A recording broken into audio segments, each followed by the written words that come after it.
નમસ્કાર, આપ જોઈ રહ્યા છો ગુજરાત ફર્સ્ટ ગરવી ગુજરાત સાથે હું છું જિજ્ઞાસા। એક મહત્વના સમાચાર, અમરેલીના ભાજપ નેતાએ ટેકાના ભાવને લઈને મગફળી ખરીદી મુદ્દે ટ્વીટ કર્યું છે।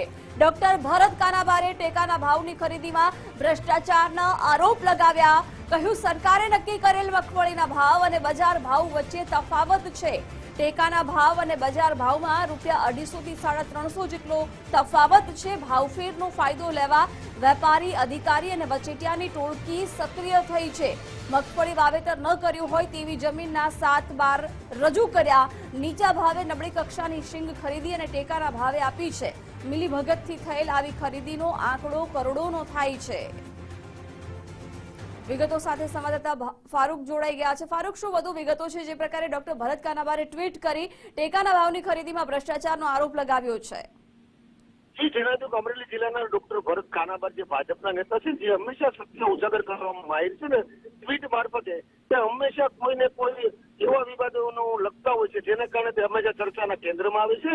આ વખતે જેને તે ટ્વીટ કર્યું છે, ટ્વીટ એને ટેકાના ભાવે સરકાર જે મગફળી ખરીદે છે લગભગ 250 થી 350 રૂપિયા જેવો તફાવત ખુલ્લી બજારમાં જોવા મળે છે। ટેકાના ભાવે ₹1356 ભાવ છે, જ્યારે જાહેર હરાજીમાં જે યાર્ડની હોય છે તેમાં 1000 જેવો જ ભાવ હોય છે। એને લઈને ભરત કાનાબારે ટ્વીટ કર્યું છે। જે રીતે ટેકાના ભાવની ખરીદી થઈ, આજ ઘડી અમરેલી જિલ્લા તો અમરેલી જિલ્લામાં લગભગ લાખો ખેડૂતો છે, એમાં લગભગ સાવરકુંડલા સેક્ટરમાં 4400 જેટલા ખેડૂતો હતા। અહીંયા તાલુકાની વાત કરીએ, 11 તાલુકા મથકોની ખેડૂતોની ખરીદી થઈ।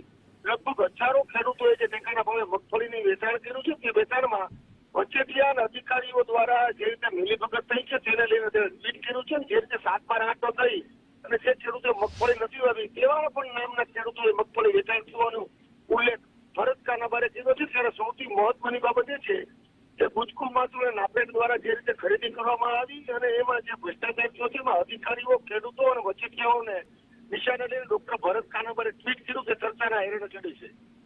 જી ફારૂક, આભાર જાણકારી માટે।